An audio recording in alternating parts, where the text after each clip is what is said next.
it's very important that you understand how to build your networks, your professional networks and people you know, but it's equally as important on how you maintain them and sustain them. And I think that's important as we go forward, because one of the things that's going to be really nice as we go through this semester and go through these speakers is they're not just going to come down here and exit out some back door and disappear. You can network with them. So when it's all over, you can come talk to them. If you show up early, maybe they'll have a minute to talk to you. You can introduce yourself and build your network. I can tell you that I think everybody that's coming, except for one person, is actually on LinkedIn. So you can connect with them on LinkedIn. They might accept your invitation. I don't know. So it's a great way to start building your network. So I'm going to talk to you about that. I'm going to talk to you about the value of networks. And I'm going to talk to you about how a network got me to where I'm standing today. All right, Ruben. So let's get it. So the first thing is a little bit of a history lesson, because you got to have history if we're in college somewhere, is I want you to understand where social networks even came from. A lot of people will say, well, it came from Kevin Bacon, the 5 degrees of separation from Kevin Bacon, and all that kind of stuff. No, it actually came from this guy here, Stanley Milgram. So Stanley Milgram was a sociologist, a researcher, a scientist in sociology, and he wanted to understand how far apart people are connected from other people just randomly in the world. And so what he did is he took a bunch of letters and he mailed them to people in Lincoln, Nebraska. And he said, if you receive this letter, what I need you to do is I need you to send this letter to this particular attorney in, this particular attorney in Boston, Massachusetts, if you know them. If you don't know them, I want you to send it to somebody you think might know them. And then that person would receive the same instructions to pass it on and pass it on. What he found out is that in roughly average, people were 6 degrees separated from this attorney in Boston, which is where the phrase 6 degrees of separation came from. So that essentially anybody in the world is 6 degrees separated from anybody else on average. All right, that's pretty cool. So if we start thinking about that, we start building networks. Once we start building our networks, our goal is to close down those links and those separations. So that essentially where I am today, I'm connected to the president or whoever it is. I ran an experiment like this one time in one of my classes. And I had everybody in my class go on their Facebook page.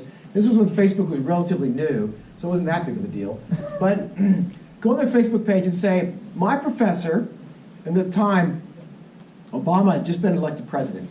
And one of the things we knew when Obama got president, he was a big basketball fan. And so I said, I want everybody to go on their Facebook page, post this up on their Facebook. My professor wants to play a basketball game with the president. Does anybody know him? And so we all did that. The class did it and I did it, hoping we would get there. One girl, it was kind of funny at the time. One girl raised her hand. She goes, oh, I'm really well connected. I know it. I have 1,000 friends on Facebook. Right? And it's amazing how now 1,000 was an astronomical number then. Now you have 1,000 friends. That's probably just yesterday. So we all go and post this. Nobody in the class had a connection. I didn't even know that a girl I went to high school with, who I was still friends with, her husband, who I knew because I went to their wedding, flew the helicopter Marine One for Obama. So I was essentially 2 links away from Obama. You could argue 1 because I could have called him up, but through my connections on Facebook, I was 2 links away from Obama. I didn't get a basketball game with the president, right? That didn't happen. But I did find out probably about 6 months ago or so, a kid that I was a big brother to through the Big Brothers and Big Sisters program. Back when he was a little bitty kid, he grew up, went into the service. I didn't know this all the time, that he went into the service. I just knew he was in the service. I didn't know he was actually a mechanic for Marine One. And one time they were at Camp David, and he's just hanging out in the hangar or whatever, because Marine One was there. And if anybody doesn't know what I'm saying, but Marine One, that's the helicopter. And so Marine One was there, and some Secret Service guy comes up to him and says, hey, Obama needs somebody to play basketball with him. Can you play basketball? And he's like, yeah, I can play basketball. So he changes his shoes, and he said he's about to walk on the court to play basketball with Obama, and the Secret Service guy pulled him aside and said, the only criteria is he has to win.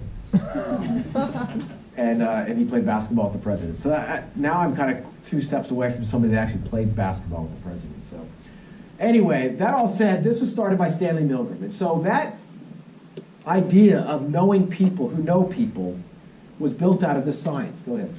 Ruben? So now I'm going to tell you my journey about knowing people. So when I was in high school, I decided I was going to do the speech contest. I was in the FFA.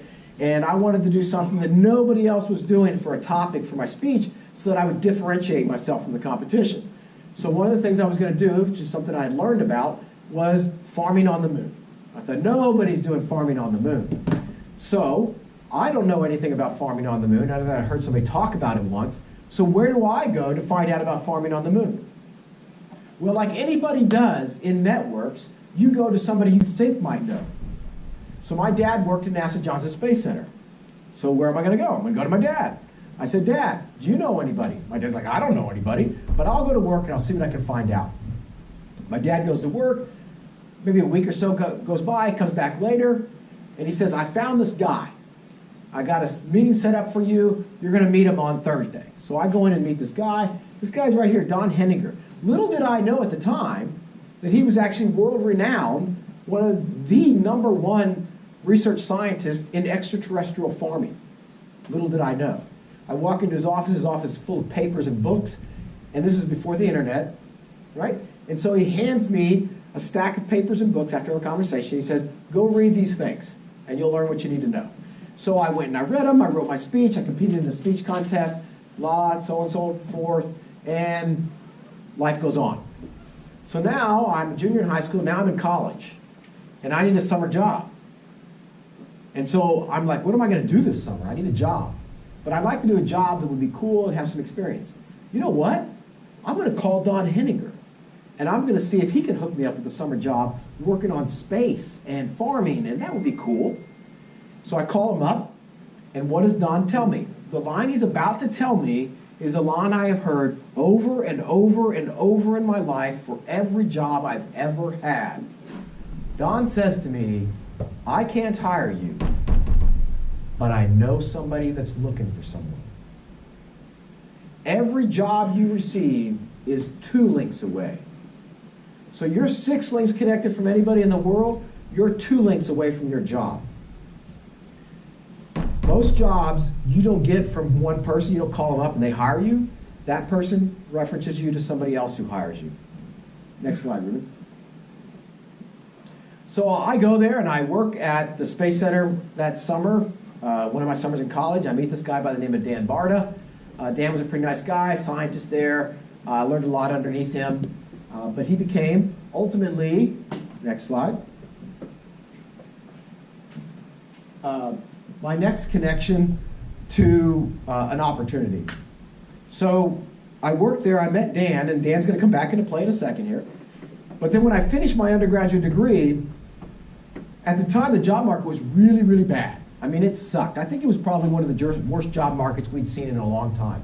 My next door neighbors in their house had plastered wallpaper at their wall with rejection letters because nobody was hiring.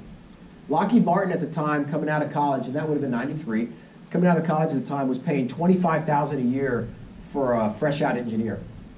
So that's really bad money, right? That's really bad for an engineer. And so I wasn't sure if I was going to get a job or not.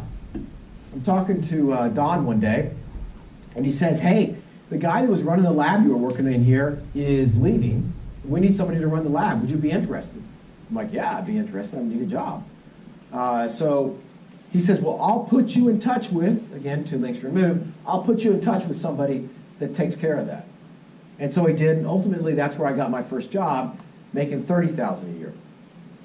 So at the time, $30,000 a year was like amazing money coming out of college. I felt like I was rich.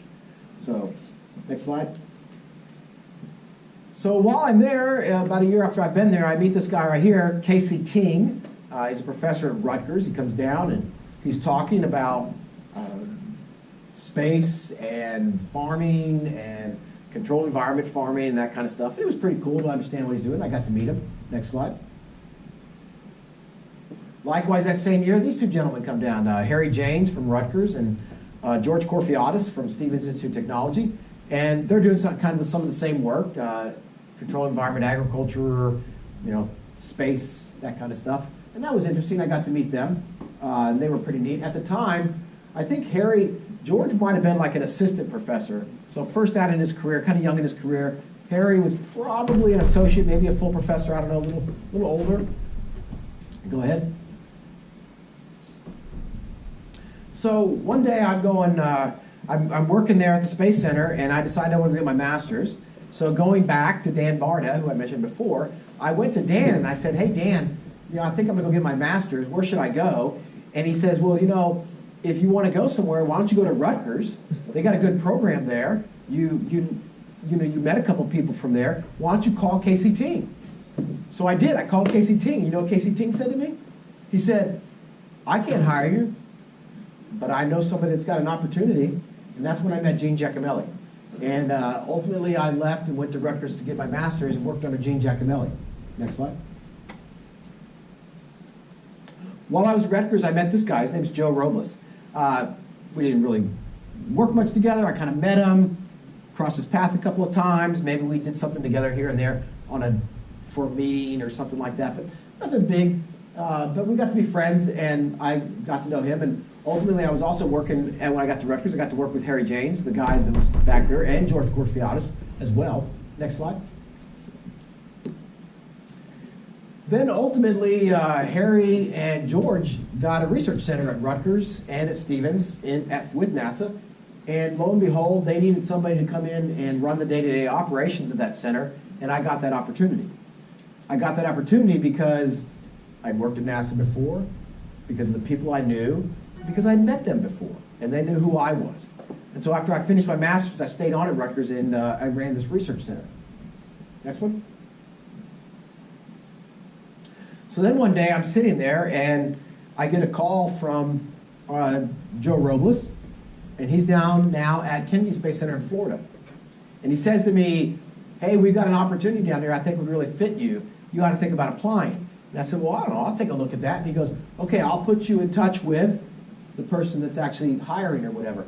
So ultimately, I left Rutgers, and I went to Kennedy Space Center, and I worked with Joe, but he was not the one that hired me. Somebody else hired me, but he got me the connection.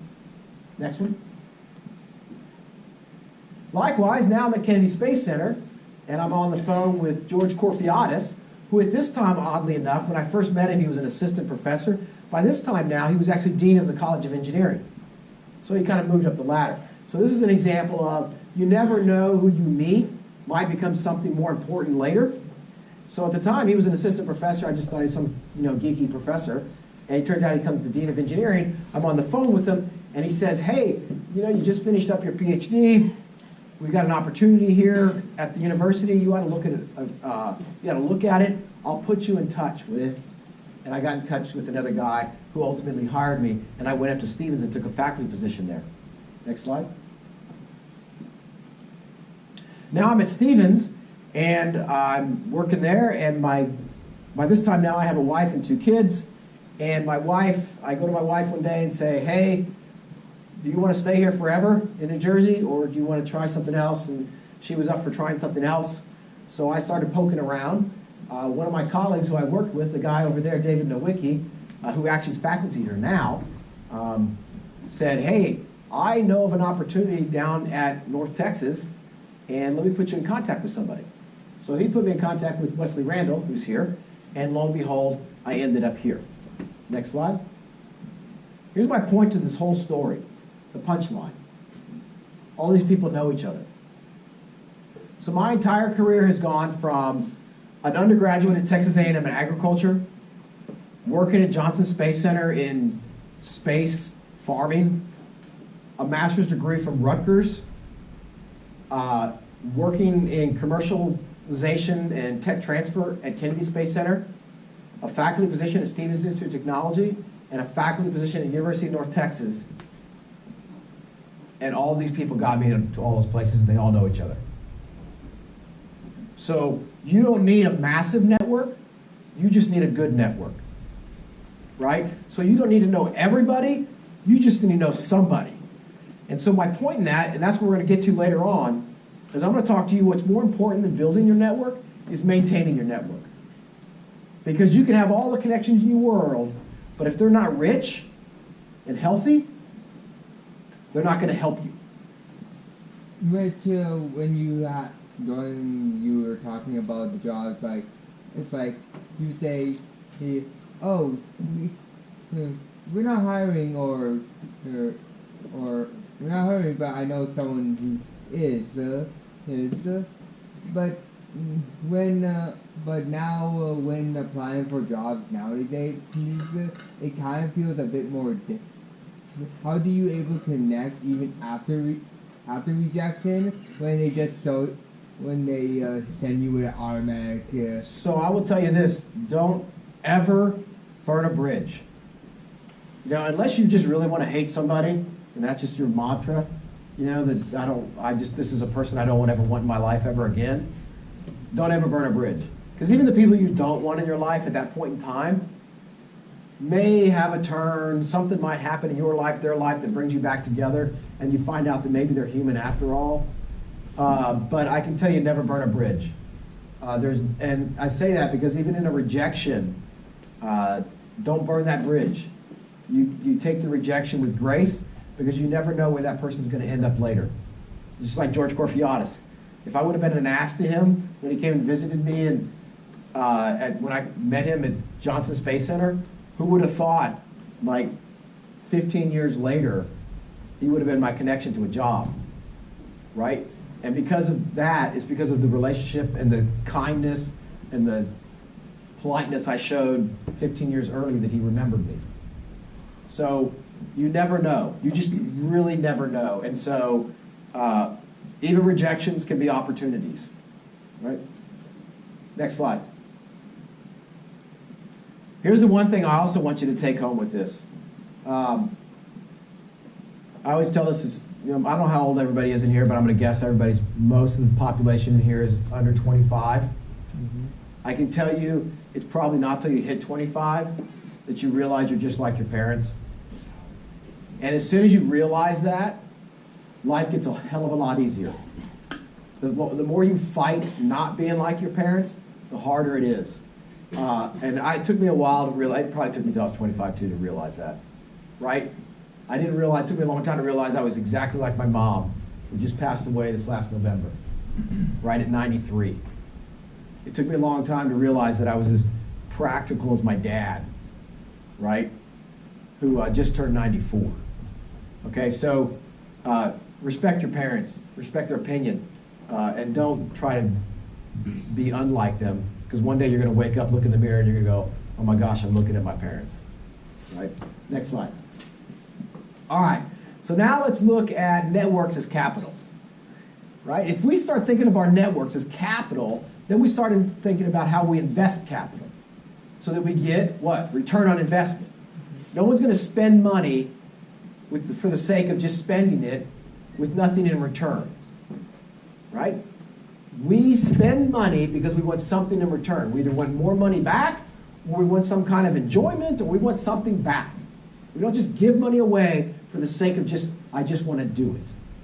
All right? Even if you're giving to the Red Cross, you're doing it because it's making your heart feel well.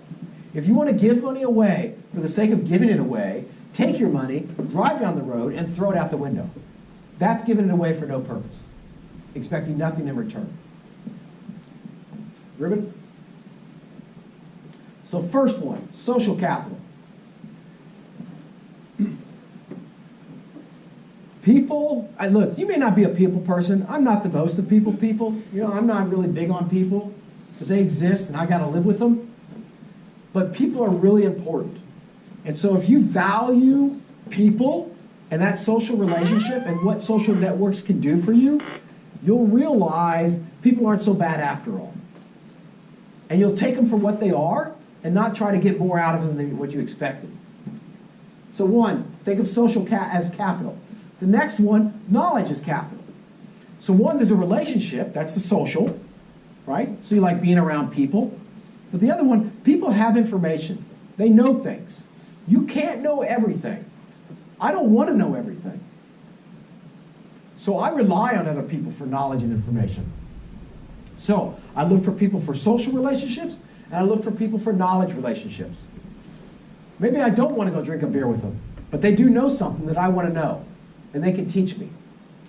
And then there's other people, I don't care what you know, but you're fun to have a beer with, right?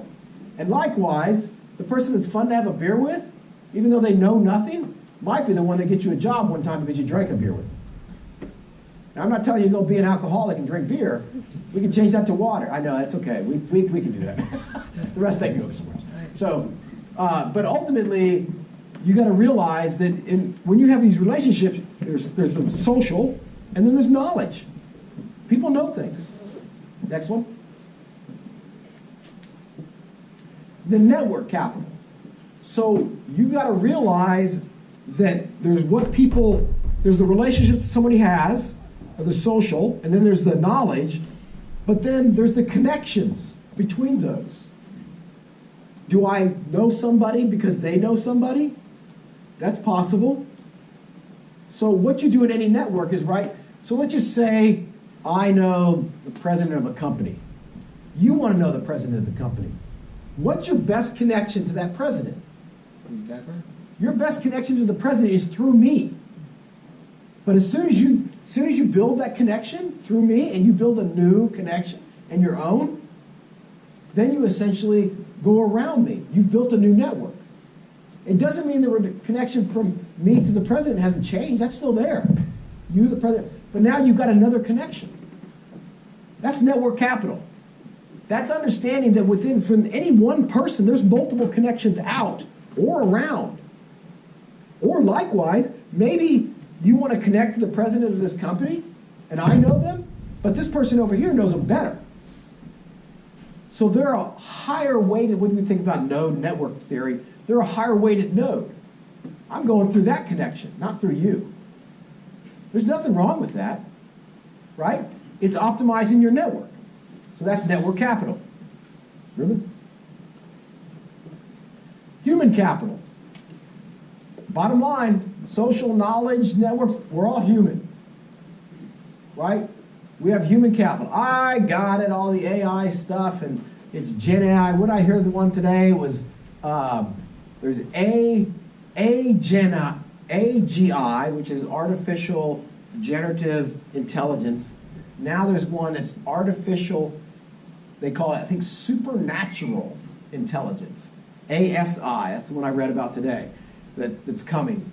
So, sure, but in the end, it's going to be a while before AI truly has all the skills that a human actually has with how they manage the social and the knowledge. Okay? It's going to come fast, I got it. But in the end, humans have an intellectual capability that right now AI has got a little bit, is going to have a hard time touching.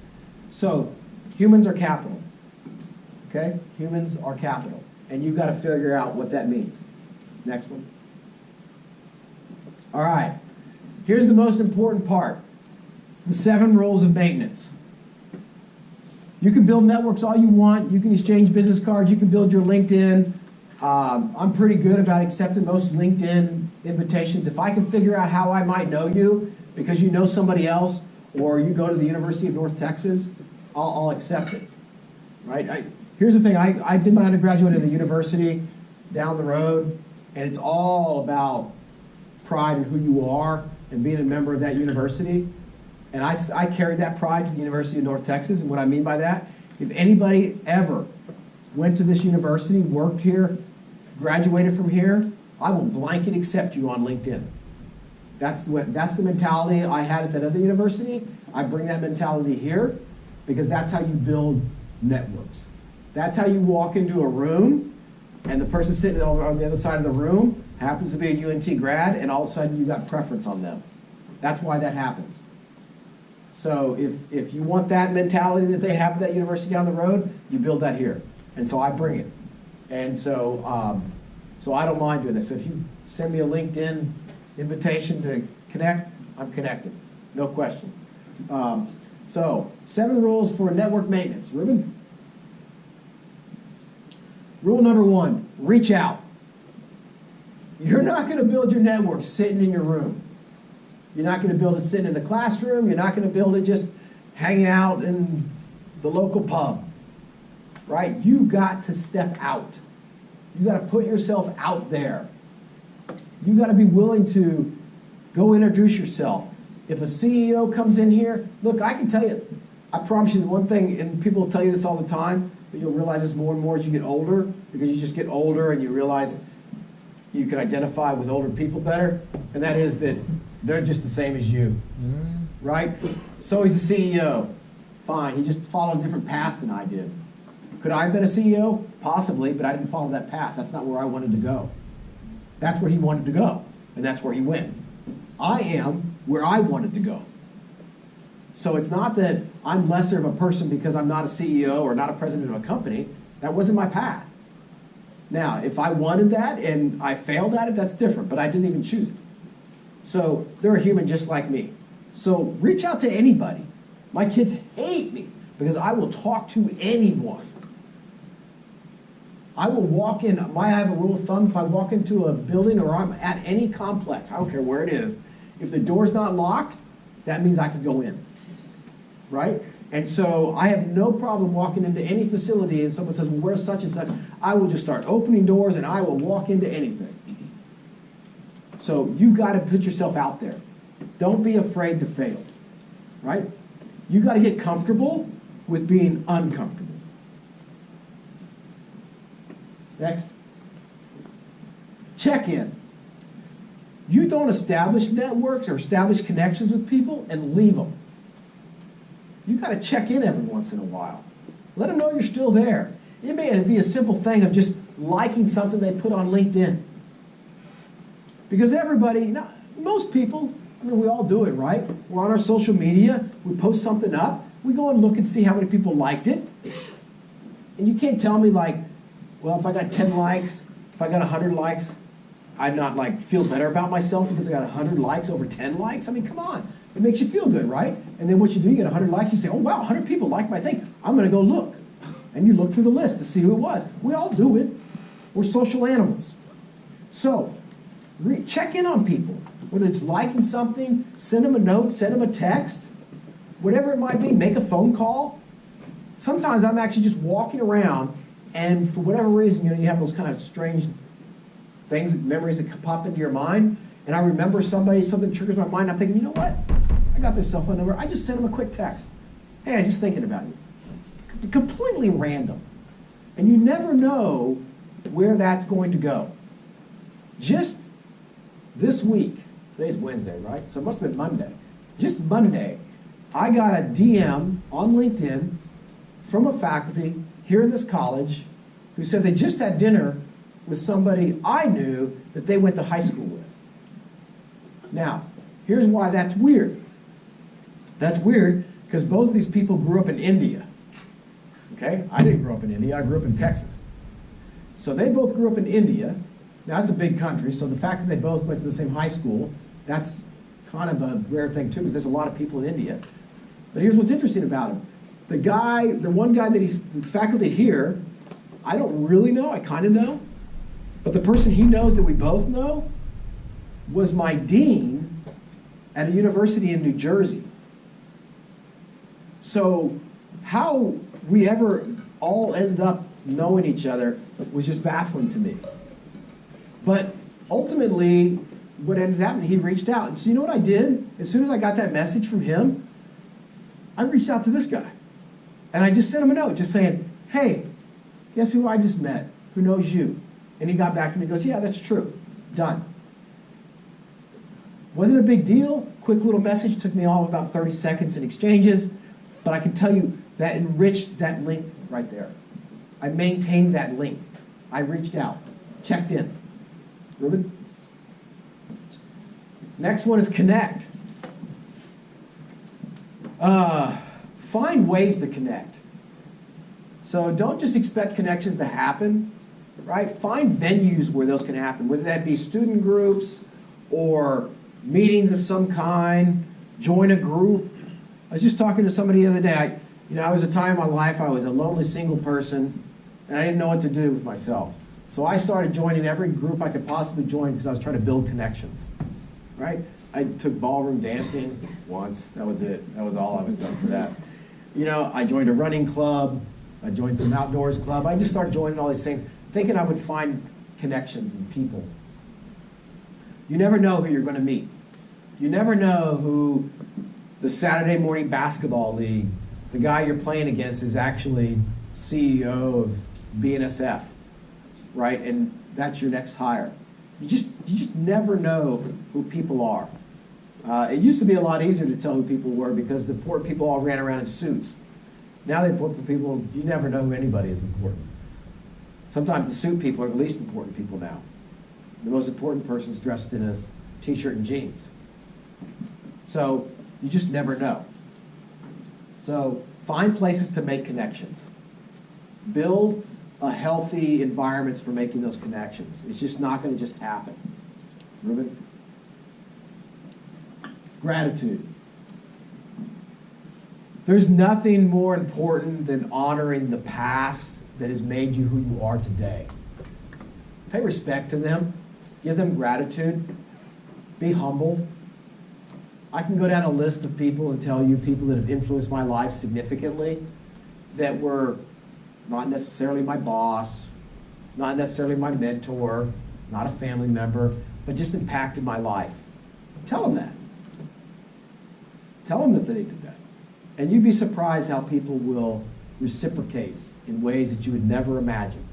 The number of people that have come back and done things for me in ways that I never imagined simply because I showed gratitude to them is phenomenal. It's phenomenal.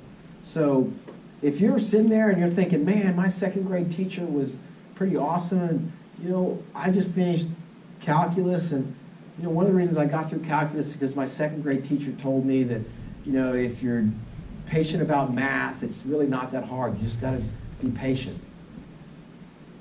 Reach out to your second grade teacher and tell her that. Right? Now, if you can get a hold of your second grade teacher, but if you can't, do it. Right? So show gratitude for people that have influenced you and honor them.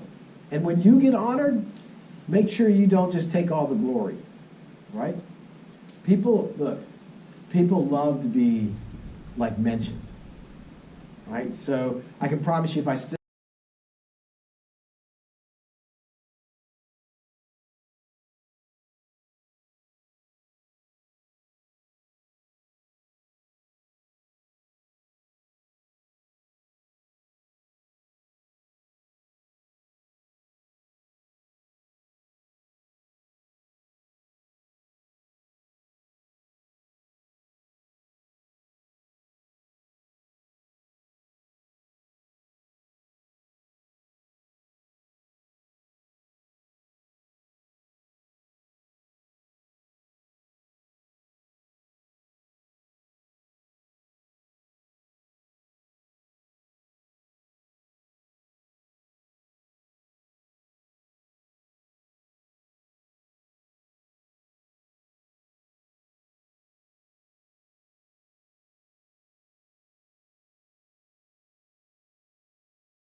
All right, so Mike, right? Mike? Yeah. You want Mike? Okay, that's fine. Big face, though. That's fine, I'll have to yell that anyway.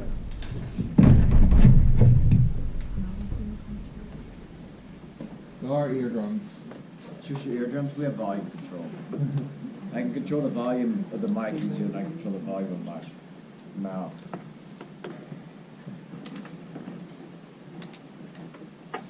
Let's see.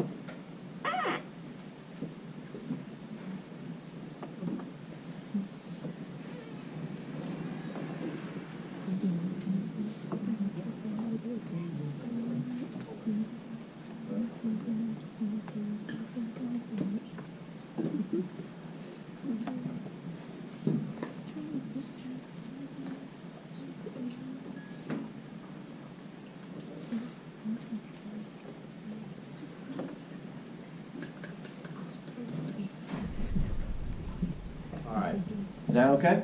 Yeah. Good. How y'all doing? Good, you? Like, You know, I'm getting better every day. That's all I can say. There's some kind of thing going around. Apparently it lasts for like a month and it comes and goes. One day you feel great, the next day you feel like crap. Well, I guess I've got it. So I got it from my daughter who got it from some kid. just the flu? I don't, that's something, I don't know what Allergies? it is. I don't know what it is. We're not gonna have a quiz on what I've got, so, but all I know is I told my daughter last night that all these problems will be solved if we just get rid of all the kids. And then she said, well, we can't do that, then there's no future. And I said, there's a future for me, so I'm not worried about their future. But she didn't like that idea because she babysits and makes money. So, all right, so this is, if for some of you, this is BUSI 3200. This is our first official class, and you know what that's going to be. We had a class last week. For some of you, you're in here because you're doing professional development credit in another class that you're taking, and this is the start of that. And so we do every week at 5 o'clock in this room, we will have a speaker come in. The reason why I'm starting off as opposed to some high-powered exec that you'd probably rather hear from